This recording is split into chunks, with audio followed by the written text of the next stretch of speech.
Personne ne sortira indemne de l'affaire Fourniret, pas même vous, monsieur le procureur.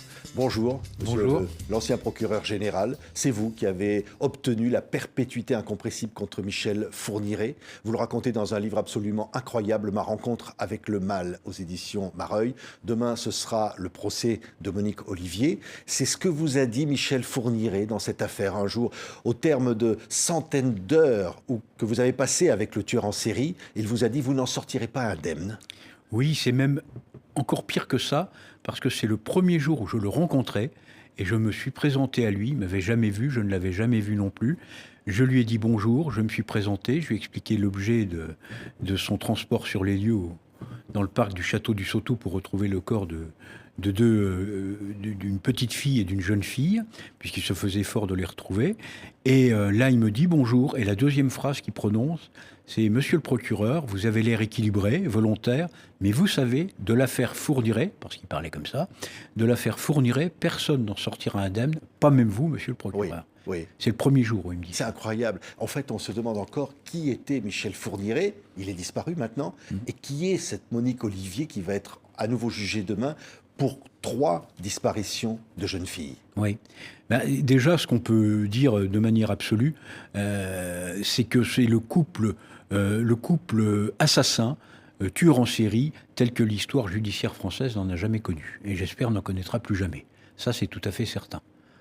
Oui. Ça, on peut le dire. Ensuite, qui sont-ils vraiment ? Alors, pour Fourniret, je veux dire, c'est pas le plus compliqué à expertiser, à déterminer ses motifs, ses mobiles profonds, sa perversité, sa cruauté, je veux dire, tout ça rentre dans les cases psychiatriques bien connues. Et les plus grands experts psychiatres français il a avoué, on le rappelle, 11 meurtres. Il est suspecté dans 21 autres affaires de disparition de jeunes filles. Je crois que maintenant, avec les 3 qui se profilent, il y en a pas loin d'une quinzaine établis, reconnus, où il a été condamné, où ils vont être condamnés. Enfin, plus lui, puisqu'il est décédé, mais Monique Olivier. Pour Monique Olivier, c'est beaucoup plus compliqué à cerner. C'est une personne qui est au moins aussi perverse que lui, qui est plus intelligente que lui, ça j'en suis absolument convaincu. Et pendant 4 années... Un QI exceptionnel, on l'a dit. L'équivalent du QI de 2% de la population mondiale, qui a seulement un QI comme ça. Oui, absolument, de 131. Alors aujourd'hui, c'est un peu remis en cause, le calcul de ce QI, par une nouvelle expertise. Alors moi, je ne suis pas naturellement spécialiste, je suis incapable de déterminer un QI. Je dis simplement ce que j'ai vécu avec elle.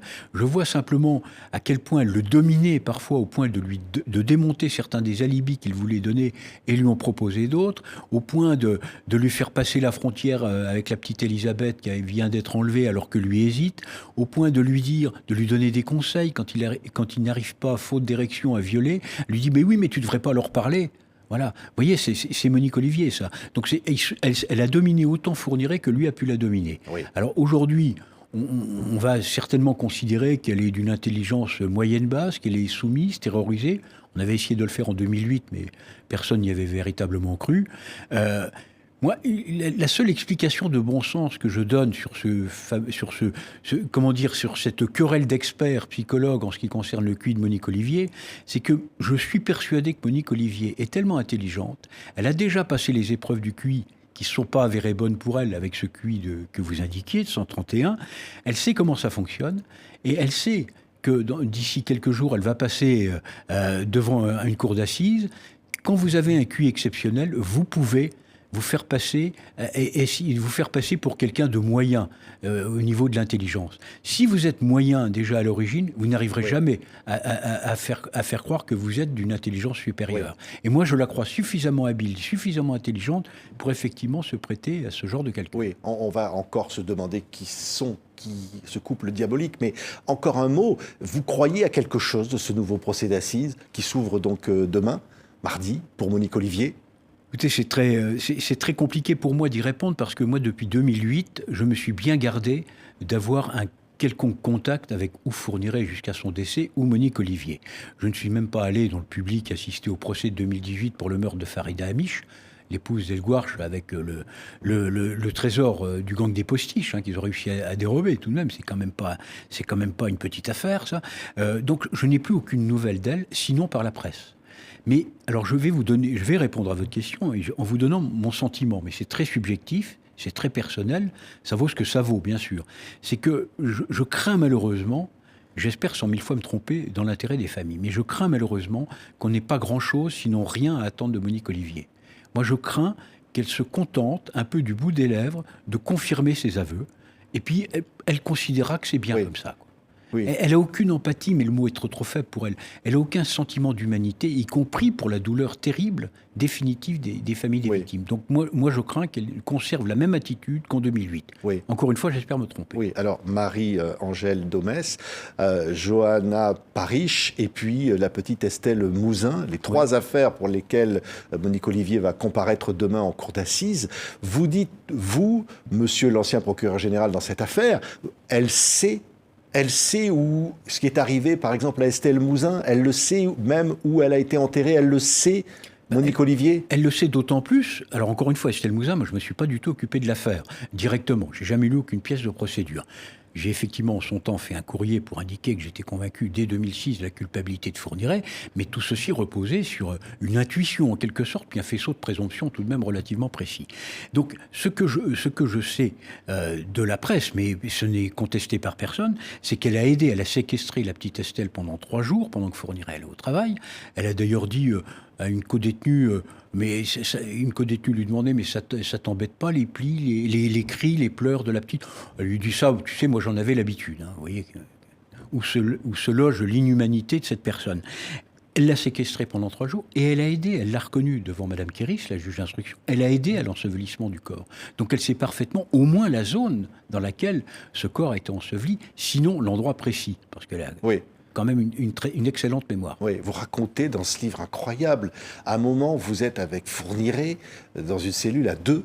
Vous demandez à un gardien de se tenir près de la porte au cas où il arrive quelque chose. Vous êtes enfermé avec lui et vous lui parlez de la petite Estelle Mouzin. Et là, il a une réaction d'une extrême violence à votre égard. Il se lève. Oui, tout à fait. C'était quelques semaines avant le procès des assises. Et comme j'avais longuement discuté, c'est pas les interrogatoires de Fourniret qui étaient intéressants, c'est les conversations qu'on pouvait avoir avec lui après.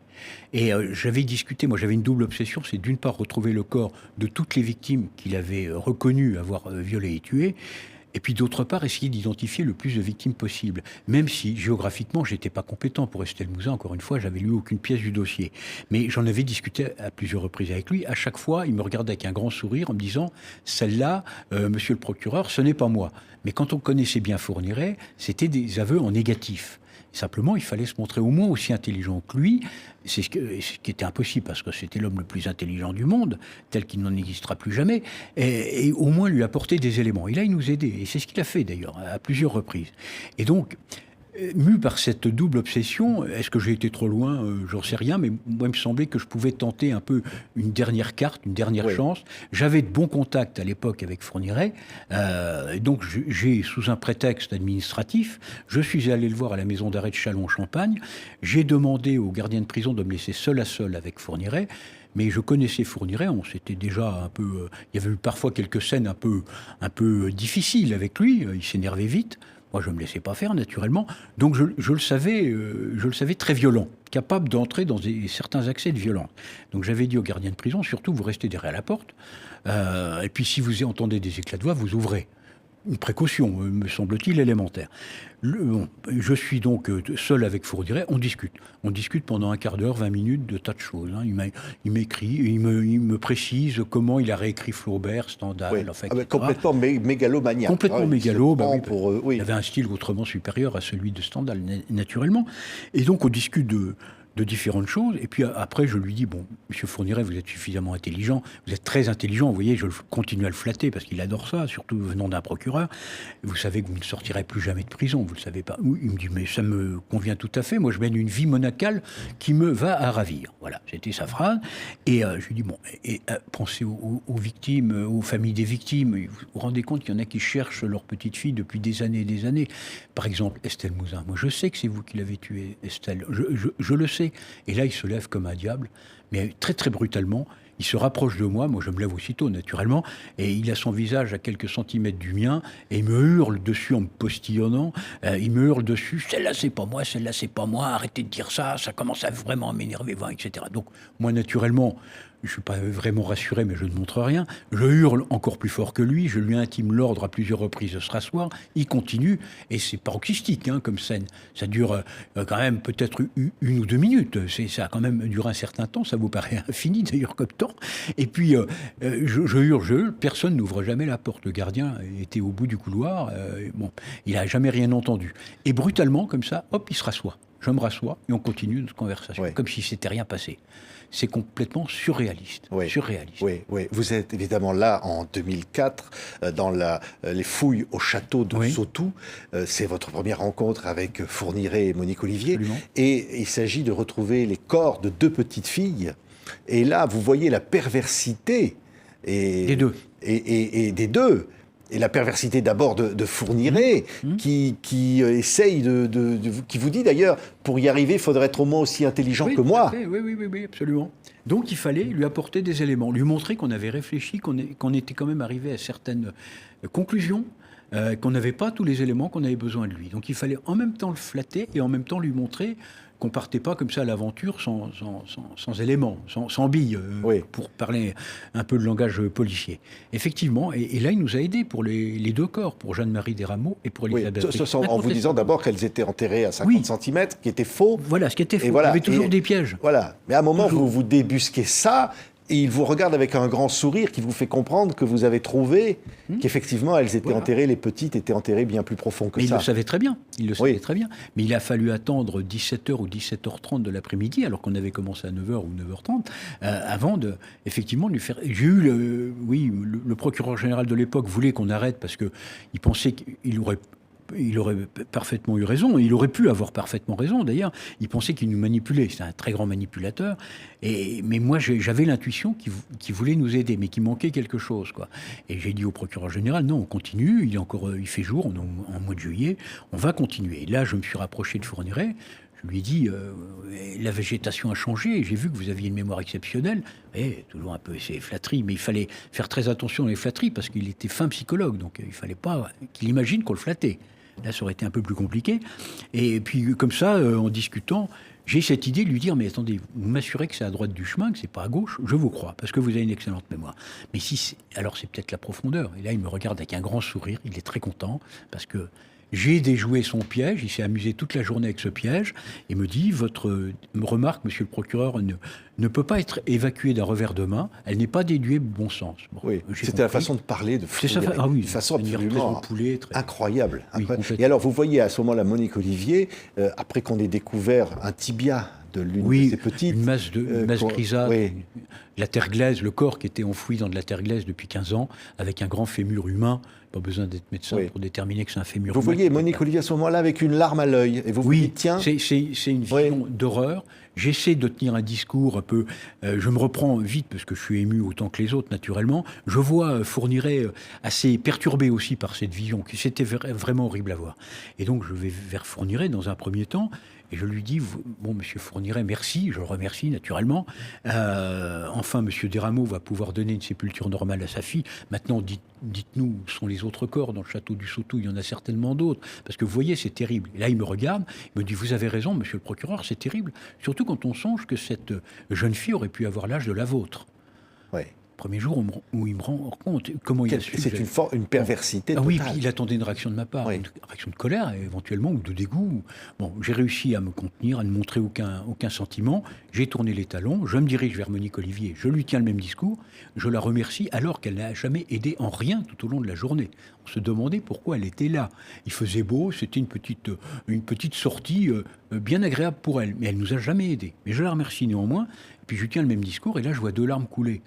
Alors, ça me rassurait un peu sur l'humanité quand même, qui était pas évidente à voir tout au long de la journée, parce qu'elle était complètement étrangère à tout ça, totalement froide. Et là, je vois 2 larmes couler. Elle lève ses mains, elles sont menottées. Elle me dit, vous avez raison, monsieur le procureur, c'est terrible. Vous voyez dans quelle situation je suis. Elle vous fait quoi? Elle vous montre ses... Elle me montre ses 2 mains menottées. Oui. Voilà. Vous voyez, monsieur le procureur, c'est terrible, dans quelle situation je suis. Elle pleurait sur elle-même. Elle pleurait sur elle-même. Oui, elle se victimise en permanence, cette femme. Mais rien pour les victimes, rien. Non.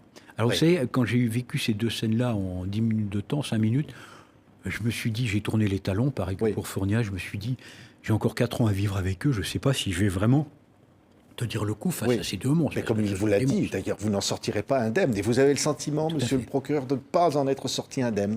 Ah bah oui, je n'en suis pas sorti indemne encore aujourd'hui. Mais ce qui est très important, et ce que je tiens à préciser, c'est que le traumatisme que j'ai vécu, je ne suis pas le seul à l'avoir vécu. Les grands experts psychiatres comme Dugarry, par exemple, ils l'ont dit.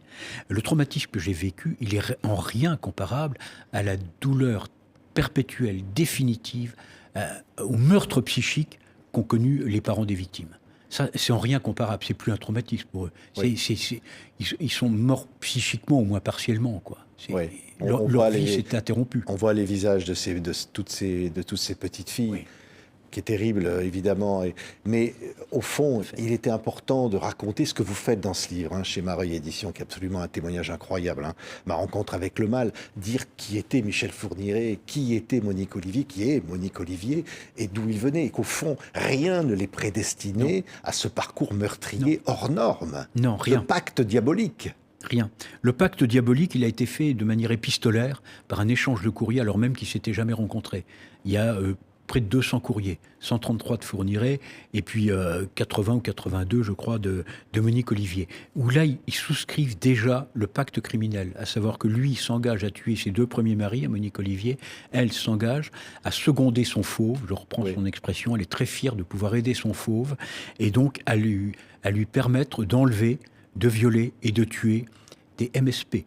Les MSP, ce sont les membranes sur pattes, c'est-à-dire des jeunes filles vierges, c'est comme ça qu'ils les appelaient, ou des jeunes fentes. Vous voyez, c'est comme ça. Oui. Pour vous dire quelle considération il faut sur la virginité, dont vous dites qui est peut-être une façon de dissimuler ses véritables motifs. Bien sûr, c'est un grand pervers. Il était en prison tout de même pour agression sexuelle ou viol correctionnalisé. On n'aurait peut-être pas dû le correctionnaliser, d'ailleurs, à mon sens, comme aucun viol. Mais c'était déjà un délinquant sexuel. Mais il n'avait jamais tué quelqu'un ou tenté de tuer quelqu'un. Mais cette perversité qu'il a au fond de lui-même, il la dissimule vers une espèce de discours pseudo-intellectuel de recherche de pureté, de recherche de la virginité. Mais ça, moi, personnellement, j'y crois pas du tout. Mais par contre, il a toujours eu à cœur de se démarquer des grands tueurs en série. Oui. Il ne peut pas être comparé, il les juge minables à côté de lui. Oui, il les juge primitifs. Eux, leurs mobiles sont purement physiques, sexuels. Lui, c'est autre chose, c'est intellectuel, quoi. Oui. Et lui a raison. Il y a des mots, d'ailleurs, et dans ce livre, des mots employés par Michel Fourniret, qui sont glaçants, de façon pédante, pseudo-intellectuelle, de parler de choses absolument épouvantables. Alors, il parle de chasse, il part en chasse. Il part en chasse, oui. Et moi, il m'a dit, effectivement, vous savez, monsieur, il me l'a dit plusieurs fois, monsieur le procureur, vous savez, moi, je partais en chasse 1 ou 2 fois par an. Et c'était plutôt 2 fois qu'une, me dit-il. Et quand je partais en chasse, c'était rarissime que je revienne bredouille. Alors, je ne sais pas, c'était un faisan ou un garenne. Et il parlait comme ça. Il parlait des jeunes filles comme de gibier. Il parlait des jeunes filles comme du gibier. Ouais. Ouais. Et alors, les apparentements dans tous ces crimes épouvantables, on retrouve, j'allais presque dire, la trace. Michel Fourniret.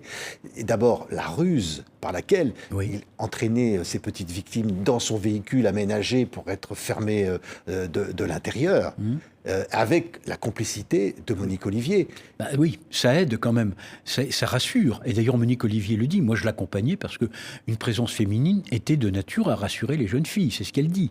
Évidemment, quand... on apprend à ses enfants de ne pas suivre un monsieur, de ne pas prendre un bonbon, de surtout pas monter dans une voiture. On leur apprend rarement à ne pas suivre un couple, parce qu'on n'y pense pas. Quand de surcroît, le couple a... la femme est enceinte de 8 mois, quasiment prête à accoucher, fait croire à la malheureuse petite fille qu'elle a impérativement besoin d'un médecin, ou... quand il y a un bébé de quelques mois dans le couffin à l'arrière de la camionnette et qu'elle fait croire à une autre jeune fille qu'elle a impérativement besoin d'un médecin, que le bébé a des suffocations, enfin, etc. Naturellement, la jeune fille serviable, elle monte dans la voiture et là, c'est fini. Parce que les portières sont bloquées. Et Fourniret jouit de voir la vie s'en aller de ces petits êtres. Oui. Ils jouissent déjà tous les deux à l'idée dans la préparation et dans l'organisation. Parce que très très souvent c'est organisé, tout est repéré, y compris le puits dans lequel on va les jeter. Je parle pour la petite Isabelle. Il y a déjà ou le jeu du chat et de la souris. Magnania par exemple, c'est 2 mois, ça dure 2 mois. Il l'enlève, il la ramène à ses parents. Ça se passe très bien.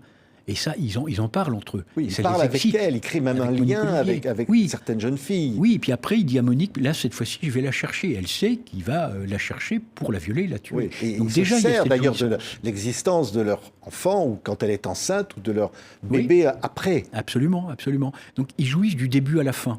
Et ils en jouissent, mais physiquement en parlant, à tel point, je n'exagère rien, c'est que, et Monique Olivier l'a avoué, ils arrivent à répéter dans le lit conjugal les scènes d'enlèvement, de supplication et de viol.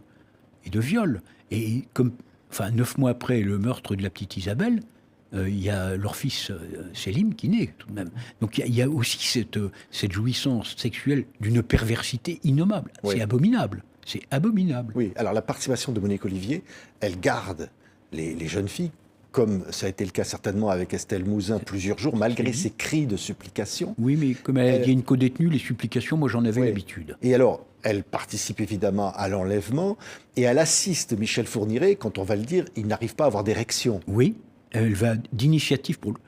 C'est leur premier meurtre. C'est le meurtre initiatique, en quelque sorte. 2 mois après la sortie de prison, il enlève la petite Isabelle. Monique Olivier lui a donné un nombre considérable de comprimés de rohypnol, la drogue du viol. Elle est semi-comateuse. Elle est attachée les bras et les jambes en croix sur un lit.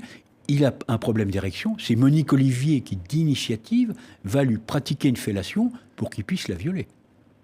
Et Oui. pour une autre, 12 ans et demi, elle a ses premières règles, la petite Elisabeth. C'est Monique Olivier qui va faire la toilette intime de la petite, qui est attachée de la même manière, qui va faire la toilette intime pour que Fourniret puisse la violer. Oui. Ça dépasse l'entendement. Pardon pour tous ceux qui nous écoutent Oui. de ces détails, mais il est important de dire ce qu'est le crime. Elle participe à vérifier la virginité de ces Absolument, petites. absolument. Oui, oui, pour plusieurs victimes. Elle vérifie la virginité, absolument. Oui. Lorsque Monique Olivier se fait passer pour une imbécile, quand vous Terrorisée. l'interrogez, vous dites, elle baisse la tête, Ah oui, ça c'est... elle fait des grognements, parfois une question, la réponse c'est 15 minutes après, voire 1 heure après. 30 minutes. Oui. 30 minutes, le maximum, c'est beaucoup. Vous savez, si on se tait maintenant pendant 30 minutes, vous allez trouver le temps très très long. Hein. Déjà 1 minute, c'est long, mais alors 30 minutes, vous imaginez, oui, elle baisse la tête, il y a ces grands cheveux noirs qui tombent, qui lui dissimulent le visage, et pendant 10, 15, voire 30 minutes, effectivement, elle pousse des... Alors, elle bouge la tête de droite à gauche pour faire non, de haut en bas pour faire oui, sans parler. Hein. Elle pousse des grognements, des petits cris plaintifs, c'est extrêmement spectaculaire. Tel point qu'on se demande si elle n'a pas un problème quoi, Oui. médical. Je veux dire. Elle joue les victimes. À un moment, elle vous accuse de l'avoir battue. Oui, absolument. C'était le 14 février 2005. J'avais demandé à assister à l'interrogatoire fait par... Ils étaient détenus en Belgique à l'époque, fait par la police judiciaire de Dinan en Belgique, avec 2 inspecteurs de la police judiciaire de Reims, le commandant Bourgard, le lieutenant Jacquemin. Et pour avoir 5 pages de procès verbal, on a mis 11 heures. 11 heures. Sans discontinuer. Parce que pendant 11 heures, elle n'a pas bougé de son siège, elle n'a pas bu, elle n'a pas voulu s'alimenter, elle ne s'est pas dégourdi les jambes, rien. Donc c'était extraordinairement long. Elle fait des aveux spontanés d'ailleurs, parce que la petite Parish, Domès, elle l'avait dit 15 jours avant, la petite Marie-Angèle, Domès. Mais Johanna Parish, c'est elle qui nous l'apprend. Nous, on ne raccrochait pas Fourniret à l'époque à Johanna Parish.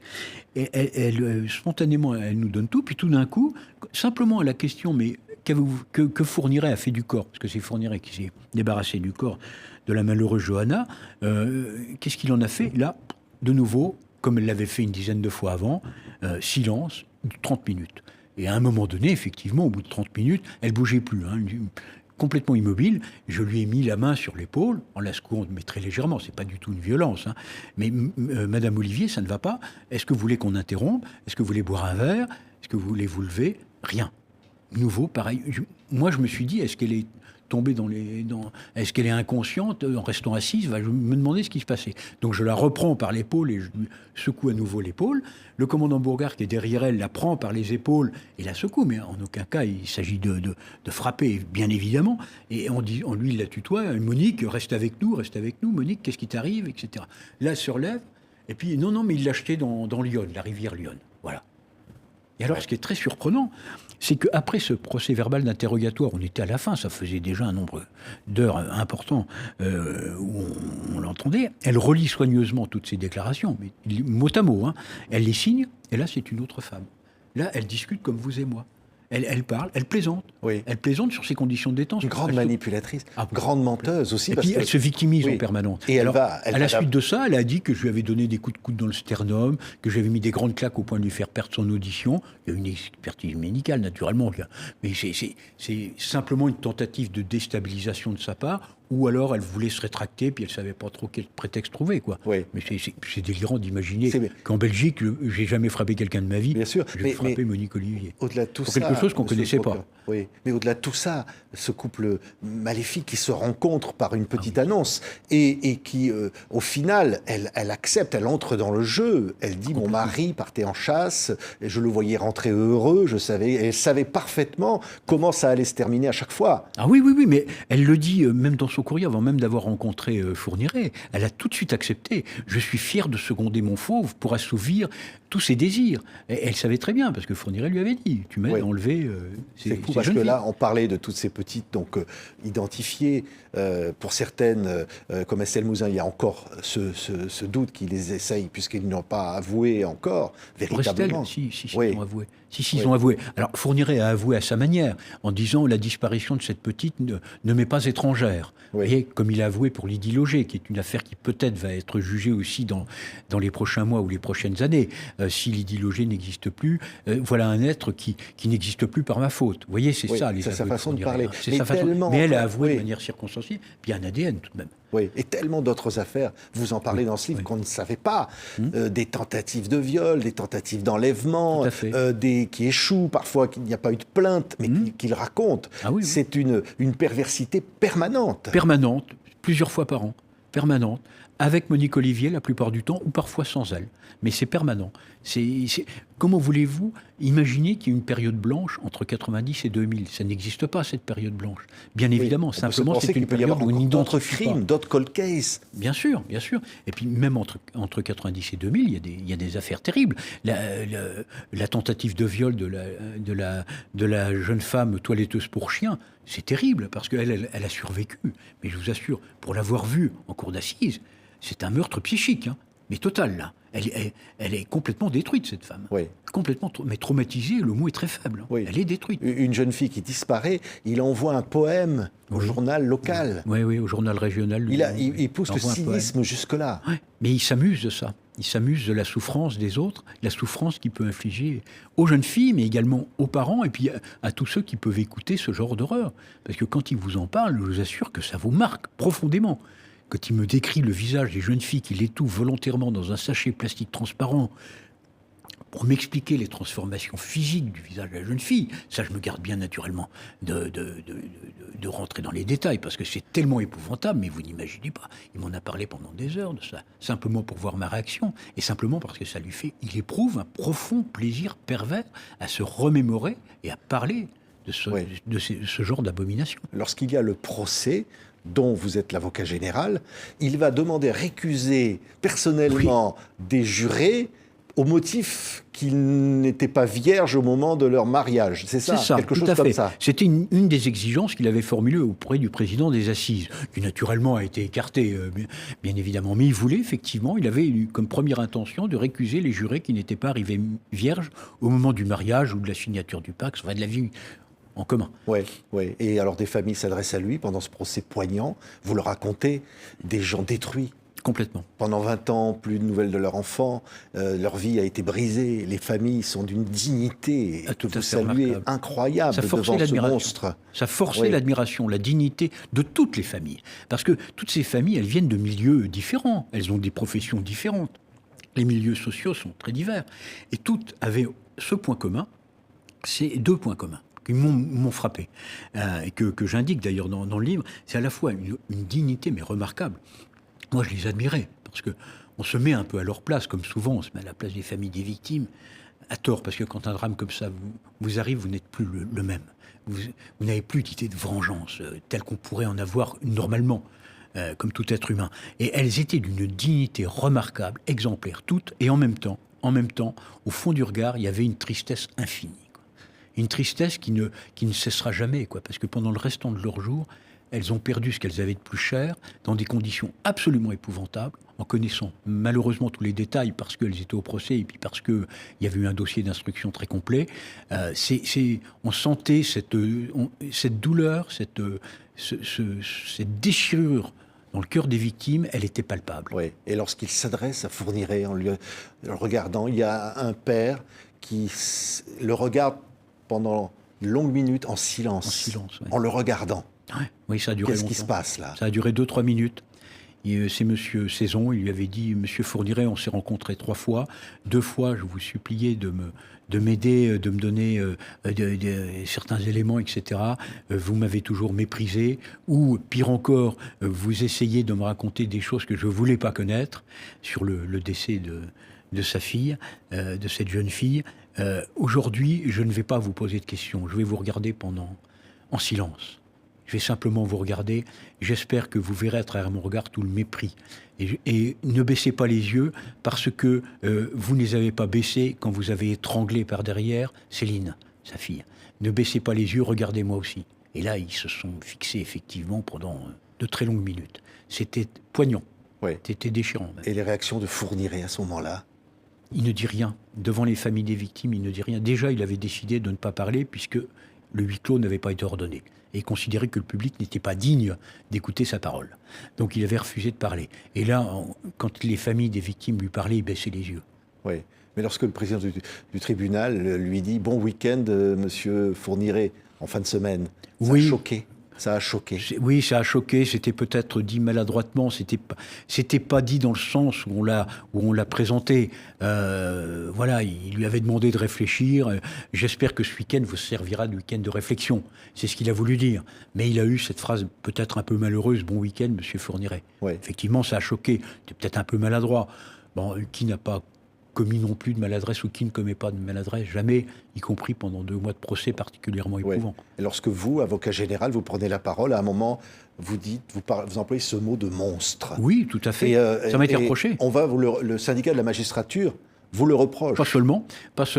Oui. Une certaine hiérarchie judiciaire me l'a reproché aussi. On a considéré qu'un avocat général ne devait pas, qualifier des tueurs en série, ce couple de tueurs en série de monstres.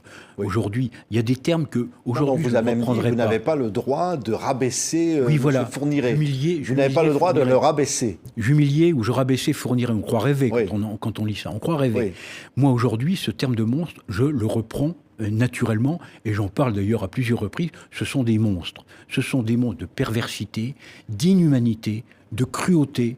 Ce sont des monstres de méchanceté avec un grand M. Bien sûr, ce ne sont pas des monstres physiques au sens propre du terme, ça je crois que tout le monde l'aura compris, mais ce sont des monstres moraux. C'est sûr, ils n'ont aucune humanité. Ce sont des coquilles vides de toute humanité, de toute émotion. Oui, ce sont des monstres. À l'époque, Philippe Bouvard fait un papier dans la presse pour vous défendre, très drôle, en disant comment faut-il qualifier ces assassins en série? Il faut leur dire monsieur l'assassin. Voilà. C'est assez drôle et en quelques lignes, il a parfaitement résumé ce que beaucoup ont pensé, y compris moi-même d'ailleurs. Oui. Absolument. Alors ces pseudo-intellectuels qui vous critiquent, qui vous reprochent des termes un peu forts, le terme de monstre, c'est pas une insulte. C'est la réalité psychique de ces deux-là. Ouais. C'est pas une insulte. Alors, il s'est bien moqué d'eux et moi j'étais très content de le lire. Vous allez recevoir, parmi d'autres, un message signé Alain Delon. Oui. Après mon réquisitoire qui a été critiqué, il y a des termes peut-être trop forts que j'ai utilisés, c'est vrai, j'explique les raisons d'ailleurs, que je ne reprendrai pas aujourd'hui. Je suis tout à fait lucide et honnête avec moi-même. Et après mon réquisitoire, après ces critiques, Alain Delon m'a envoyé un petit carton écrit en disant il me fallait vous dire que vous féliciter, il m'a fallu vous remercier pour ce que vous avez fait, pour ce que vous êtes. Vous voyez, ça allait même assez loin. Ça m'a fait plaisir. Je ne suis pas le seul parce que il y a aussi des courriers de famille des victimes que j'ai reçus qui m'ont fait véritablement, qui m'ont tout à fait réconforté, qui m'ont fait chaud au cœur. Quand vous pensez que M. Laville m'a écrit un courrier plein d'émotions, me remerciant et me disant « Vous faites désormais partie de ma famille ou quelque chose comme ça. Vous voyez, je me souviens pas exactement de l'expression. Ça vous réconforte quand même. Ça vous permet de comprendre que ces petites critiques, on les relativise beaucoup. Et moi, le but, c'est effectivement qu'ils aient la perpétuité, une perpétuité incompressible pour Fourniret, et puis la perpétuité pour Monique Olivier. Avec 28 ans.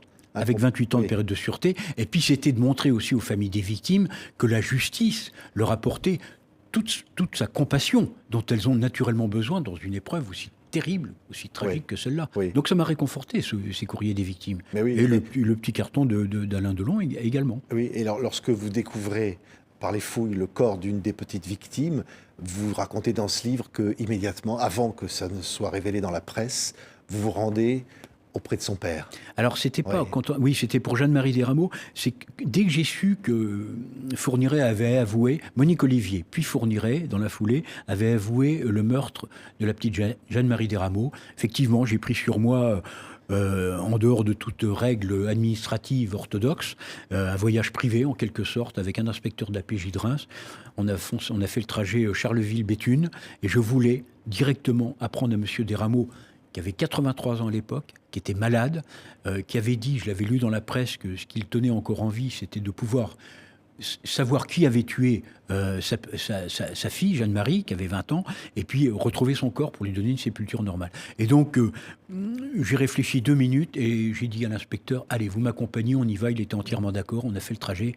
Et j'ai été voir M. Desrameaux, effectivement, dans sa maison à Béthune, pour lui annoncer moi-même et directement que, effectivement, sa fille était décédée dans ces conditions-là, parce qu'il y a toujours l'espoir qu'effectivement, tant qu'on ne l'a pas retrouvée, qu'on n'a pas d'aveu, il y a toujours l'espoir un peu fou, irrationnel, que peut-être elle est encore... Et là, il vous prend la main, il y a un grand silence. J'ai même pas eu besoin de lui dire, et quand je me suis présenté, il a tout de suite compris, il s'est effondré en pleurs, des sanglots terriblement émouvants. Il nous a demandé de rentrer pour nous offrir un verre, la tradition un peu des ch'tis, tradition d'hospitalité. Bien sûr qu'on a accepté. Dans cette maison, il y avait les photos de sa fille un peu partout, un grand cadre géant, un grand crucifix au-dessus du buffet. On a bu un verre, on a discuté. Il m'a appris que sa femme était morte, son épouse était morte 4 ans après de chagrin. Me dit-il, elle est décédée d'un cancer, mais un cancer qui, pour lui, il en est persuadé, occasionné par la disparition de leur fille. Et puis ensuite, quand il nous a reconduits pour partir, effectivement, il m'a pris dans ses bras et puis il sanglotait, beaucoup. Vous avez dit, c'était très émouvant. Je peux mourir maintenant. Oui, il m'a dit qu'enfin il pouvait partir, mais qu'il allait quand même rester jusqu'au procès. Et en fait, il est resté jusqu'au procès. Ça a été une scène extraordinairement difficile, son passage lorsqu'il a témoigné, parce qu'il n'a pas réussi à témoigner. En réalité, il a éclaté des grands sanglots rentrés. Enfin, c'était très, très éprouvant. Et il est mort peu de temps après. Oui, vous regardez dans ce livre, il y a vraiment eu récemment aussi un témoignage qui disait que Fourniret avait fourni des listings de victimes avec les victimes connues et des cases vides, une trentaine, qui fait penser qu'il aurait pu commettre encore 30. Il en aurait peut-être commis au total 35. C'est ce que moi je l'ai appris. Je l'ai appris cet épisode. Ça vous a pas surpris ? Non, ça m'a pas surpris, outre mesure. Moi, je lui en donnais encore 15 ou 20. On n'est pas loin quand même, parce que là, il en a déjà 15. Moi, je disais 15 ou 20, donc on arrive quand même aux 35. Moi, j'ai appris cet épisode dans la série documentaire Dans la tête de Monique Olivier sur Netflix, Michel Fine, Christophe Astruc, à laquelle j'ai participé, j'ai répondu à leurs questions, naturellement. Et j'ai appris, ensuite, en regardant l'intégralité des 5 mini-séries, j'ai appris qu'effectivement, un codétenu l'avait supplié de tout dire. Il avait envoyé une espèce de tableau Excel. Il y a toutes ces victimes identifiées, où il a été jugé, où il va être jugé, pour lesquelles il va être jugé. Et il y a ensuite toute une série de cases vides, mais je crois qu'il y en a plus de 20, il me semble, à charge pour la police et la justice de mettre des dates, des lieux et des noms. Oui, c'est ce qu'il dit. Je ne serais pas surpris outre mesure. Oui. Et quand il se présente devant la cour d'assises, il s'adresse au juré en disant « Je suis un monstre, je suis un assassin. » Tout à fait. Donc, faites votre travail. Oui, il voulait même qu'on rétablisse la peine de mort pour lui. Ah oui. Sa mégalo allait jusque-là, oui. Il aurait été mort de trouille à l'idée qu'on prenne au sérieux sa demande. Parce que c'était un grand lâche, Fourniret. Il était très courageux avec les petites filles. C'était un grand lâche. Je l'ai vu, moi, physiquement, effectivement.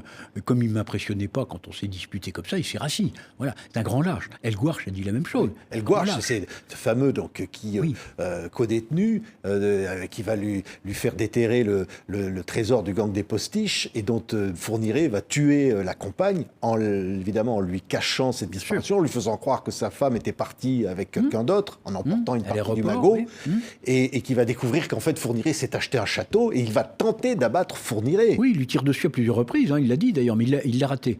Et là, Fourniret se sauve comme un lapin et laisse El Gouarch tout seul avec Monique Olivier. Vous voyez, tout seul.